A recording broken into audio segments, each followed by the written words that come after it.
2010 yang kena cuma tempat-tempat barisan di atas sana. Di sini belum kena. Karena kami sangat ketakutan, pemerintah kasih warning 17 km melingkar Merapi. Kami semua lari. 10 hari kemudian dari Bamarisan meninggal, meletus lagi jam 12 malam, ya lebih 5 menit. Paginya kita pulang udah rata semua. Jadi tidak ada korban di sini. Untuk kampung di sini semua relokasi, semua pindah dibuatkan rumah pemerintah 6 kilo dari sini. Tapi untuk aktivitas semua kalau siang hari semua naik untuk mengambil rumput, untuk nyopir, untuk segala macam. Ya. Ini kebetulan salah satu sisa-sisa erupsi yang waktu itu tidak lari ya. Nah, jadi mati semua. Yang masih hidup juga ada. Nah, wajahnya kayak gini modelnya. Nah, yang pakai seragam-seragam itu. Itu dulu warga sini semua. Ya. Terus di sini cuma kena asapnya aja. Lantainya tertutup sampai dengan 20 cm. Ini pyroclastic flow yang berupa asap panas. Nanti kita kena laharnya. Ya, ini sangat panas, 700 derajat Celcius. Jadi kena gelas meleleh, kena botol meleleh. Kalau meja kursi itu biasanya tertimbun ada eseng, ada segala macam sehingga tidak terbakar. Kalau langsung terkena secara langsung pasti terbakar. Oke, bukan. Di sini cuma kena asapnya, jadi ditemukan masih utuh berupa sapi, tapi menggelembung, menghirup udara panas. Terus dikubur, terus ada inisiatif untuk membuat museum baru dirangkai pakai besi. Ya. Jadi udah dikubur. Bayangkan 5.000 sapi mati di sini. Banyak alat waktu itu. Ya, saya juga punya 4, tapi semua mati. Tidak mungkin diungsikan karena tempatnya di mana? 5.000 sapi. Semua orang ternak sapi perah. Ya. Oke, kita masuk.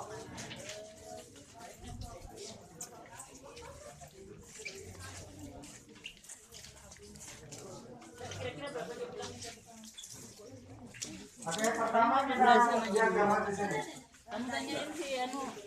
Ya, biasanya Merapi meletus 4 tahun sekali, pasti meletus. Ya, tapi bisa 2 tahun, bisa 3 tahun, tapi biasanya 4 tahun sekali.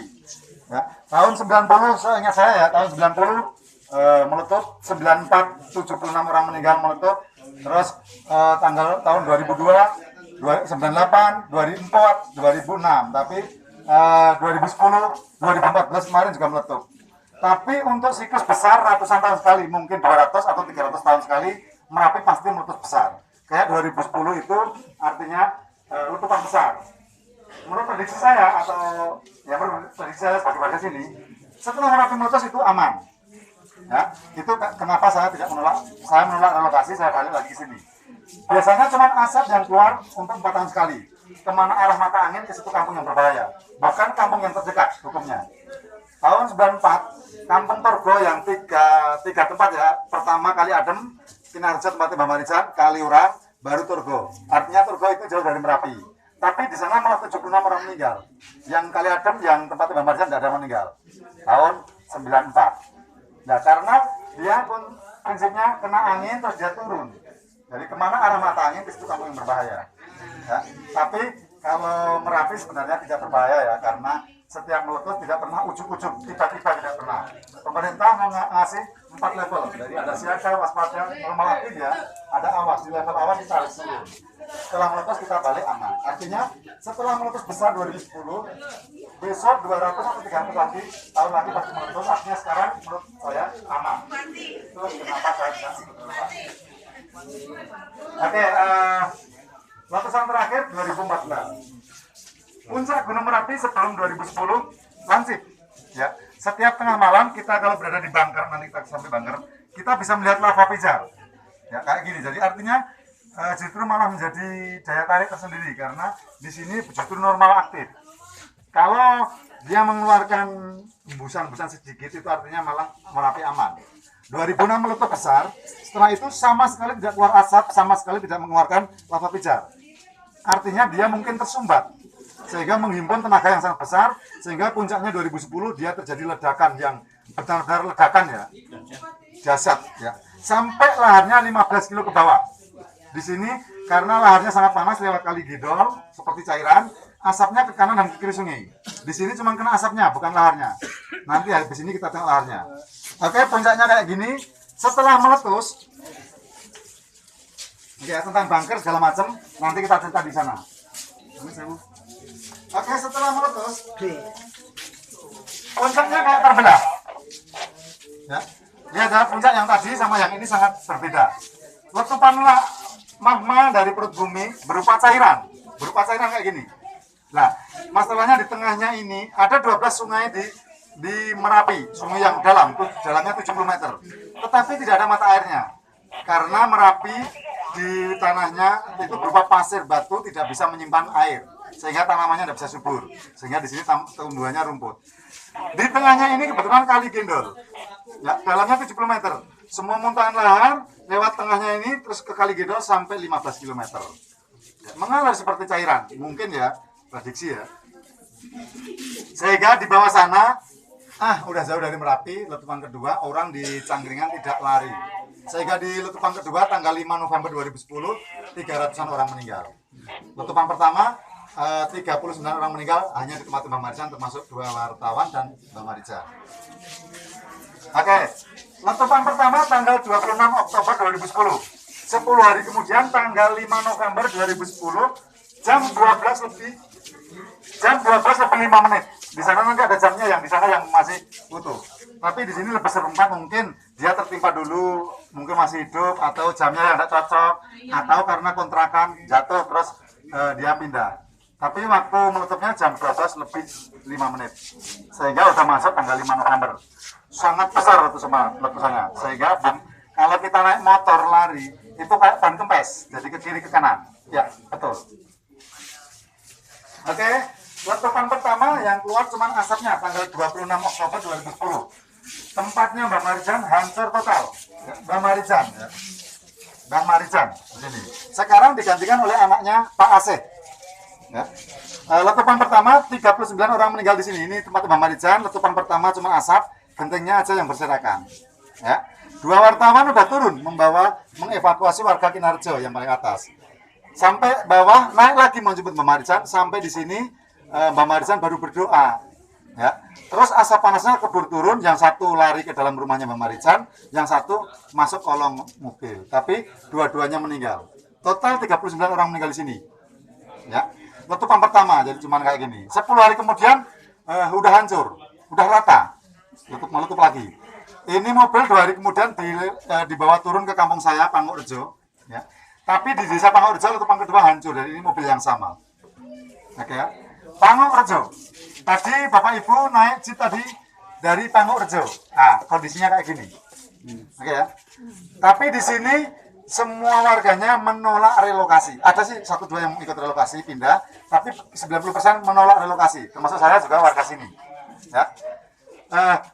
Terus dibangun lagi seperti tadi, jalan tadi dibangun lagi. Tapi swadaya, pemerintah tidak akan membangun infrastruktur di daerah kawasan rawan bencana. Di sini ditetapkan menjadi kawasan rawan bencana sampai dengan 2032. Artinya sampai dengan 2032, apapun yang terjadi di sini kita swadaya, termasuk janda manula, termasuk yang tidak ikut relokasi dianggapnya mampu tanpa bantuan pemerintah. Ya. Jadi yang menolak relokasi tanpa bantuan pemerintah, kita bangun lagi rumah yang di atas. Tetapi kalau mau ikut relokasi, dikasih rumah senilai 30 juta dari Bank Dunia lewat CRF sama BNPB kasih 1 sapi. Ya. Tetapi tidak apa-apa, konsekuen dimanapun di Indonesia kalau menolak relokasi hukumnya kayak gitu. Ya.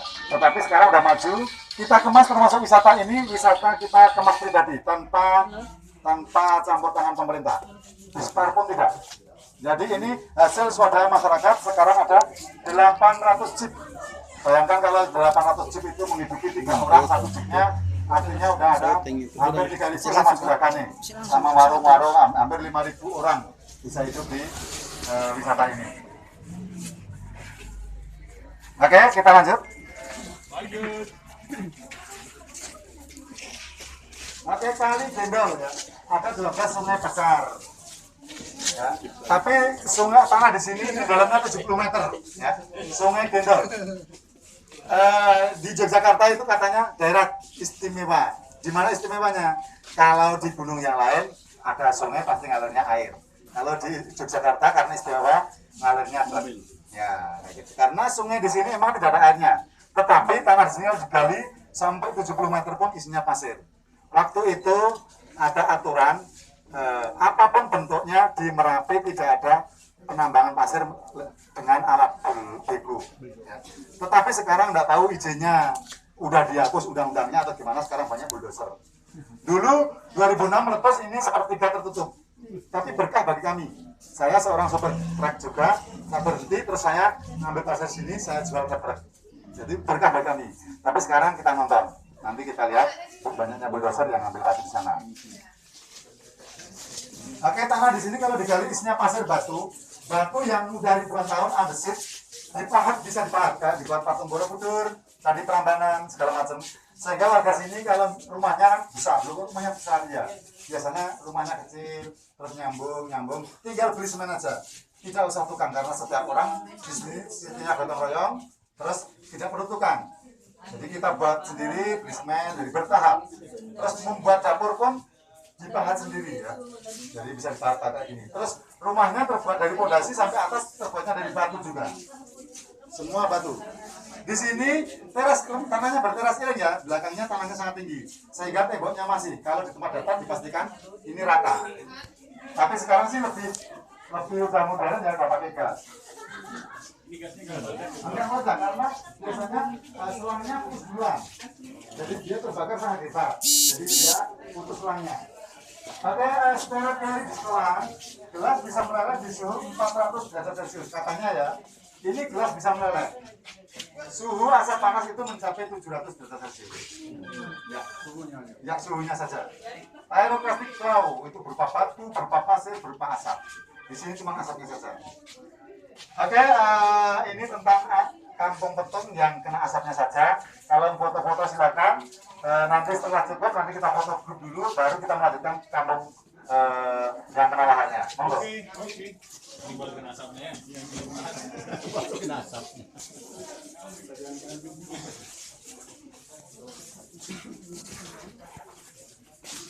Di Kalimantan udah